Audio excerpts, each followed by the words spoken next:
जय हिंद दोस्तों, स्वागत है आपका मेरे ऑफिशियल यूट्यूब चैनल सूरज सोनी मैथ एकेडमी में। दोस्तों, आज हम पढ़ने वाले हैं कक्षा 10 के लिए गणित का अध्याय 13 के दो सबसे महत्वपूर्ण प्रश्न। दोस्तों, आपका जो गणित का अध्याय 13 है उसका नाम है पृष्ठीय क्षेत्रफल और आयतन। दोस्तों, इस अध्याय से आपके पेपर में 6 अंक वाले प्रश्न पूछे जाएंगे, अर्थात 6 अंक के एक प्रश्न जरूर पूछे जाएंगे। तो दोस्तों, इस चैप्टर को यदि आप समझना चाहते हैं तो इस चैप्टर में जितने फार्मूले हैं वो आपको पता होना चाहिए। तो आप एनसीईआरटी पुस्तक के इस चैप्टर के लास्ट में अगर जाएंगे, जो सारांश दिया गया है उसमें सभी सूत्र लिखे गए हैं, तो आप वहां से देख सकते हैं। या दोस्तों, इसके महत्वपूर्ण सूत्र के नाम से मैंने एक शॉर्ट वीडियो बनाया है, आप इसी चैनल के शॉर्ट वाले ऑप्शन में जाकर के उसे देख सकते हैं। तो दोस्तों, इसका हल कर लेते हैं। क्या दिया है? प्रश्न संख्या 1 है, एक गोलाकार कांच के बर्तन की एक बेलन के आकार की गर्दन है जिसकी लंबाई 8 सेंटीमीटर है और व्यास 2 सेंटीमीटर है। दोस्तों, इस प्रकार के प्रश्नों को हल करते वक्त पहले हम फिगर बनाते हैं, फिर उसे हल करते हैं। तो इसे हम पढ़ करके फिगर बना लेते हैं। क्या दिया है दोस्तों? एक गोलाकार कांच के बर्तन, यहाँ पर नाम आया है एक गोलाकार कांच का बर्तन।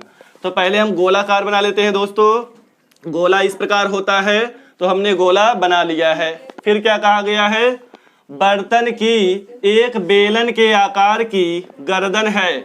दोस्तों, यह जो बर्तन है इसकी जो गर्दन है वह बेलन के आकार की है, अर्थात यहाँ पर एक क्या है? बेलन है।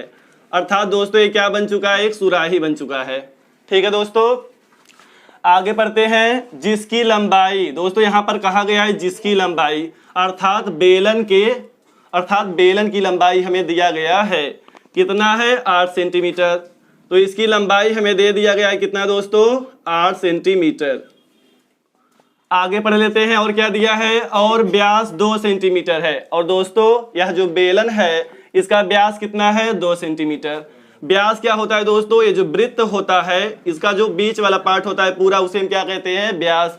अर्थात यहां से यहां तक की दूरी कितनी है? 2 सेंटीमीटर है। ठीक है दोस्तों, तो ये पूरा हो गया 2 सेंटीमीटर। आगे पढ़ लेते हैं। जबकि गोलाकार भाग का व्यास, दोस्तों जो ये गोलाकार भाग है इसका व्यास कितना दिया है? 8.5 सेंटीमीटर। अर्थात हम इस प्रकार दर्शा सकते हैं, अगर इसके केंद्र को हम मान लेते हैं O, तो व्यास क्या हो जाएगा दोस्तों? ये जो बीच वाला जाएगा उसे हम क्या कहेंगे? व्यास। तो ये हमें कंप्लीटली कितना दिया है? 8.5 सेंटीमीटर। ओके दोस्तों, तो इसको भी हमने दर्शा दिया है। आगे पढ़ते हैं। क्या कहा गया है? इसमें भरे जा सकने वाले पानी की मात्रा मापकर एक बच्चे ने यह ज्ञात किया कि इस बर्तन का आयतन 345 वर्ग सेंटीमीटर है। दोस्तों, इस पूरे बर्तन का आयतन हमें कितना दिया गया है? 345 वर्ग सेंटीमीटर है। पढ़ लेते हैं। पूछा क्या गया है? जांच कीजिए कि उस बच्चे का उत्तर सही है या नहीं, यह मानते हुए कि उपरोक्त मापन आंतरिक मापन है, अर्थात अंदर से मापा गया है। तो दोस्तों, इसमें हमें आंसर दे दिया है। आयतन कितना है? 345 वर्ग सेंटीमीटर। यह एक बच्चा कह रहा है, तो हमें यह पता करना है कि उसने जो आंसर बताया है वह आंसर सही बताया है या फिर उसमें कोई मिस्टेक है, अर्थात गलत बताया है। तो दोस्तों, हम इसे पूरे बर्तन का आयतन ज्ञात करेंगे। यदि आयतन 345 आ जाता है तो उस बच्चे की बात सत्य है। यदि 345 नहीं आकर के कुछ और आता है तो उस बच्चे की बात असत्य है। अर्थात दोस्तों, हमें इसका आयतन ज्ञात करना है। तो इसका आयतन ज्ञात कर लेते हैं। दोस्तों, आयतन ज्ञात करने के लिए हम देखते हैं क्या क्या है। तो आप देख सकते हैं यहाँ पर एक गोला है और एक बेलन है, तो दोनों का आयतन ज्ञात करना है। तो दोस्तों, आपको आयतन वाला फार्मूला पता होना चाहिए। यहाँ पर जो फार्मूला यूज होगा उसे हम यहाँ लिखेंगे। क्या आया है दोस्तों? गोला अर्थात गोले का आयतन, और इसमें क्या जुड़ा हुआ है? बेलन अर्थात प्लस बेलन का आयतन। तो क्या हो जाएगा? इस पूरे कंप्लीटली पार्ट का आयतन, अर्थात पूरे बर्तन का आयतन हो जाएगा। तो दोस्तों, इसका हल कर लेते हैं। पहले दोस्तों जो कुछ दिया है हम उसे लिख लेते हैं। ठीक है दोस्तों, तो एक गोलाकार कांच के बर्तन की एक बेलन के आकार की गर्दन है। ओके, यहाँ तक ठीक है। जिसकी लंबाई 8 सेंटीमीटर है, अर्थात बेलन की लंबाई कितना दिया है? 8 सेंटीमीटर। तो लिख लेते हैं बेलन की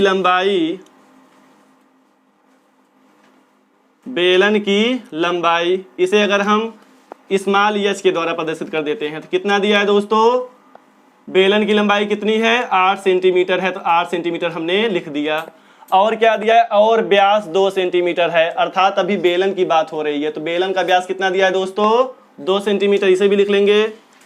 बेलन का व्यास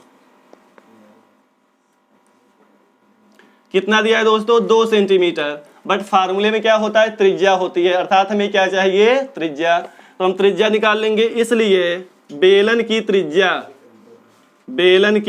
त्रिज्या, तो त्रिज्या क्या होती है दोस्तों व्यास की आधा होती है, अर्थात त्रिज्या को अगर हम स्मॉल आर से प्रदर्शित कर देते हैं तो स्मॉल आर बराबर क्या हो जाएगा व्यास का आधा, अर्थात व्यास 2 है तो 2/2 कर जाएगा। 2 1 कम 2, 2 1 कम 2 कितना आ गया दोस्तों 1/1 अर्थात 1, तो आ गया है 1 सेंटीमीटर। ओके, आगे क्या दिया है दोस्तों, जबकि गोलाकार भाग का व्यास, दोस्तों यह जो गोला है इसका व्यास कितना दिया है 8.5 सेंटीमीटर, इसे भी लिख लेते हैं।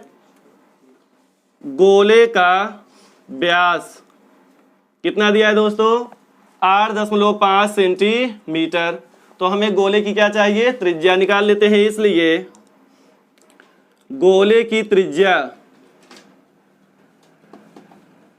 दोस्तों यहां पर हमने एक त्रिज्या को स्मॉल आर से प्रदर्शित किया है, तो इसे हम कैपिटल आर से प्रदर्शित कर देते हैं। कैपिटल आर बराबर क्या हो जाएगा दोस्तों व्यास का आधा, अर्थात 8.5/2, 2 से डिवाइड कर देते हैं, कितना होगा 2 चौके 8, दशमलव है 5 है, कितनी बार जाएगा 2 बार, 2 दूना 4, बचा 1, दशमलव लगा है तो आप हर स्टेप में 1 0 बढ़ा सकते हैं, तो 1 0 बढ़ाएंगे कितना हो जाएगा दोस्तों 10, अर्थात 2 पच्चे 10, तो कितना आ गया 4.25 सेंटीमीटर।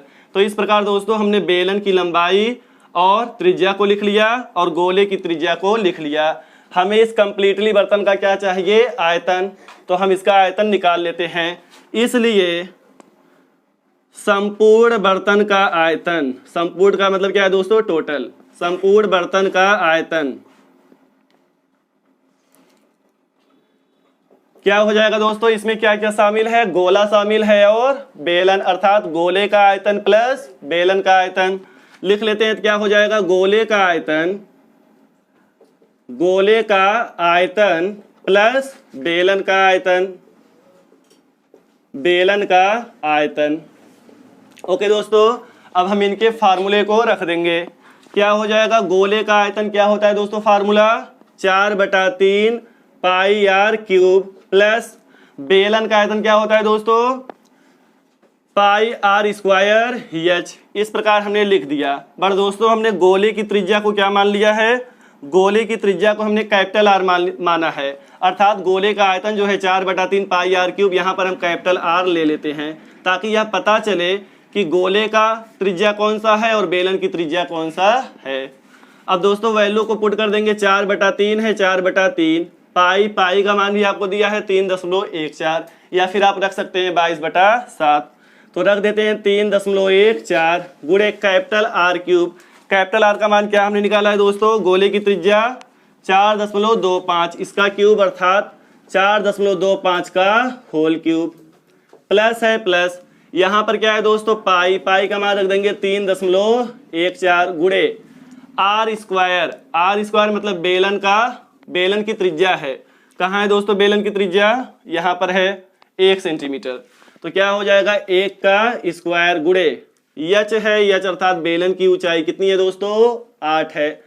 तो दोस्तों इस प्रकार हमने इसके वैल्यू को रख दिया है। दोस्तों यहाँ नीचे जगह नहीं है तो आप इसे नोट कर लीजिए, इसके बाद हम क्वेश्चन को मिटा करके तब इसका सॉल्यूशन करते हैं।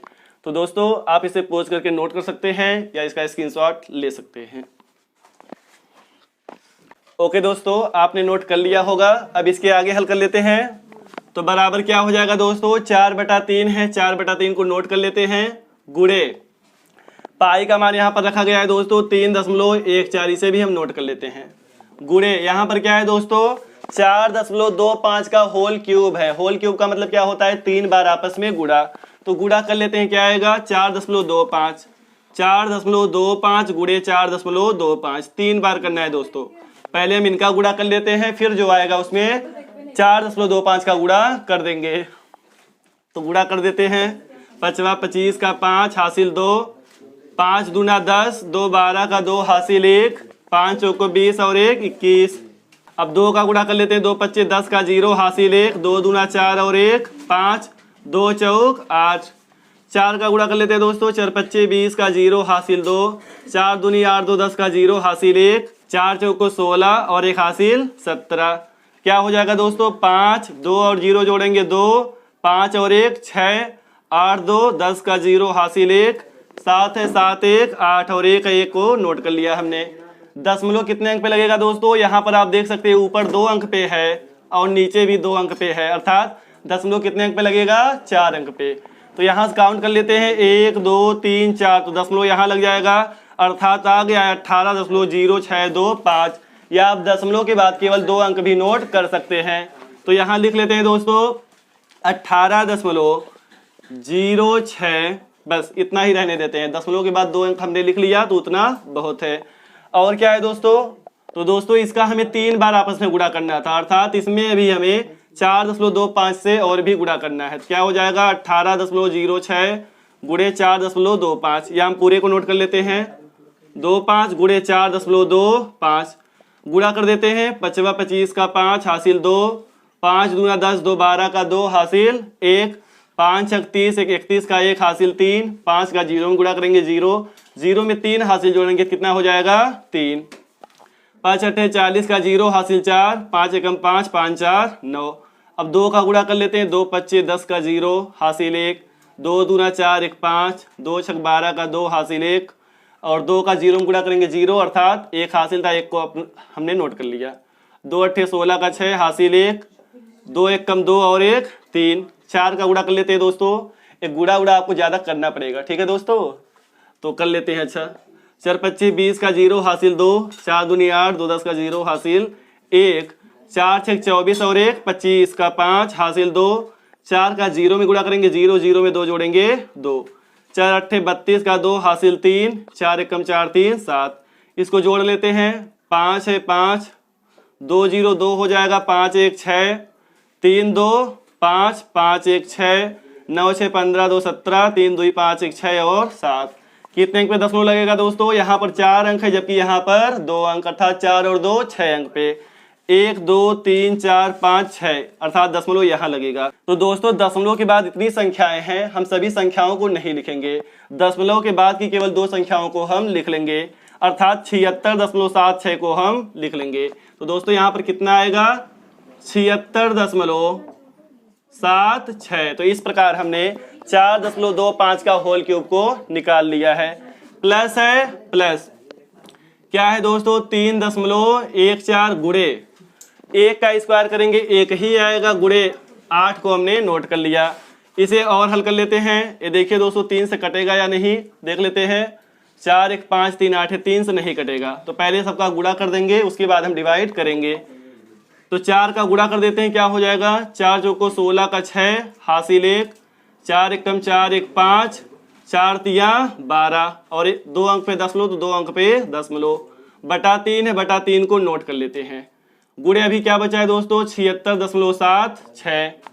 प्लस है, प्लस इसका गुणा कर देंगे, 1 में गुणा करेंगे तो इतना ही रहेगा। 8 का गुणा कर देते हैं, 8 चौका 32 का 2 हासिल 3, 8 एकम 8 3 11 का 1 हासिल 1, 8 3 24 1 25। 1 2 अंक पे दशमलव, तो 2 अंक पे हमने दशमलव लगा दिया। अब दोस्तों अभी इसका गुणा करना है, फिर 3 से डिवाइड करना है, देख लेते हैं 3 से कटेगा या नहीं। तो 3 से डिवाइड नहीं होगा, बट दशमलव में है तो काट देते हैं। तो 3 से काटते हैं, कितनी बार जाएगा, 7 है, 3 दूनी 6, बचा 1 1 इसमें जाएगा 16, 3 पच्चे 15, बचा 1, यहाँ दशमलव को नोट कर लेते हैं, 1 इसमें आया 17, 3 पच्चे 15, 2 बचा है अर्थात 26। तो कितना हो जाएगा दोस्तों, कितने से काट रहे हैं, 3 से, तो 3 अट्ठे 24। अब दोस्तों इसके बाद आता चला जाएगा, तो दशमलव के बाद हम केवल 2 अंक ही लिखते हैं। तो इतना हमने कर लिया। अब दोस्तों यहाँ पर क्या आ गया है, 12.56 और गुणे यहाँ पर क्या आ गया है, 25.58। इसका गुणा कर देंगे और ये प्लस है, प्लस तो इसको जोड़ देंगे, तो जो आंसर आएगा वही हमारा आंसर हो जाएगा। तो इसका भी गुणा कर लेते हैं दोस्तों, क्या है, 12.56 गुणे 25.58। यहाँ भी गुणा करेंगे, 8 6 48 का 8 हासिल 4, 8 बच्चे 40 और 4 44 का 4 हासिल कितना हो जाएगा 4। 8 दूनी 16, 16 4 20 का 0 हासिल 2, 8 एकम 8 2 10। 5 से गुणा करेंगे 5 36, 5 25 और 3 28 का 8 हासिल 2, 5 दूना 10 2 12 हासिल 1, 5 एकम 5 1 6। फिर 5 से गुणा करना है दोस्तों तो इतना ही आएगा अर्थात 0 8 2 6। अब 2 से करना है तो 2 6 12 का 2 हासिल 1, 2 25 10 11 हासिल 1, 2 दूना 4 1 5 और 2 एकम 2। कितना गुणा करना पड़ रहा है तो 8 को नोट कर लिए, 4 और 0 4 हो जाएगा 8, 8 2 10 2 12 का 2 हासिल 1, यहाँ पर कितना है 1 और 6 6 1 7 2 9 1 10 और 1 हासिल 11 का 1 हासिल 1 6 5 11 12 का 2 हासिल 1 2 1 3। ठीक है, इसका हमने गुणा कर लिया। तो दोस्तों इसे मिटा देते हैं अर्थात इरेज कर देते हैं। यहाँ लिख लेते हैं, यहाँ दोस्तों भी दशमलव लगाना है। दशमलव कितने अंक पे लगेगा 1 2 3 4 अंकों पे, 1 2 3 4 तो यहाँ पर दशमलव लग जाएगा अर्थात 321.28 केवल हम नोट कर लेंगे। तो यहाँ पर गुणा करने पर कितना आ गया 321.28। ठीक है दोस्तों, और प्लस क्या है 25.12। तो एडिशन है, इसे जोड़ देते हैं 8 2 10 का 0 हासिल 1, 2 1 3 और 1 हासिल 4। इसे जोड़ेंगे 5 1 6 और दशमलव दशमलव दशमलव हो जाएगा। और क्या होगा दोस्तों 2 2 4 और यहाँ पर क्या है 3, तो कितना आ गया दोस्तों 346.40। बट आंसर कितना आया था, वहां पर उस बच्चे ने कहा था 345 आएगा। तो दोस्तों 346.40 को हम सिमिलर अर्थात उसके नजदीक लिख सकते हैं, अर्थात इसे हम 345 लिख सकते हैं। क्योंकि हमने दशमलव के बाद कई अंकों को छोड़ा था तो ये 346.40 जो आया है वो लगभग 345 के आसपास होगा। तो हम सिमिलर का साइन लगा करके लिख सकते हैं 345 आ गया। अब दोस्तों ये क्या हमने निकाला है आयतन। जब हमने आयतन निकाला है तो ये क्या होगा घन आयतन होगा। तो हम लिख देते हैं घन आयतन या फिर कह सकते हैं सेंटीमीटर क्यूब। तो दोस्तों इस प्रकार उस बच्चे ने सही कहा था। तो दोस्तों इस प्रकार का प्रश्न आपके एग्जाम में आने की संभावना है, तो आप इसे 2-3 बार रिवाइज जरूर कर लीजिएगा और इस अध्याय के जितने भी फार्मूले हैं उसे जरूर याद कर लीजिएगा। तो दोस्तों आशा करते हैं प्रश्न आपको समझ में आया होगा। आप इसे पोज करके नोट कर सकते हैं या इसका स्क्रीनशॉट ले सकते हैं। ओके दोस्तों, आपने नोट कर लिया होगा। तो दोस्तों आज हमने अध्याय 13 के एक महत्वपूर्ण प्रश्न के बारे में पढ़ा। तो दोस्तों वीडियो देखने के लिए धन्यवाद। मिलते हैं नेक्स्ट वीडियो में, तब तक के लिए जय हिंद, जय भारत, वंदे मातरम।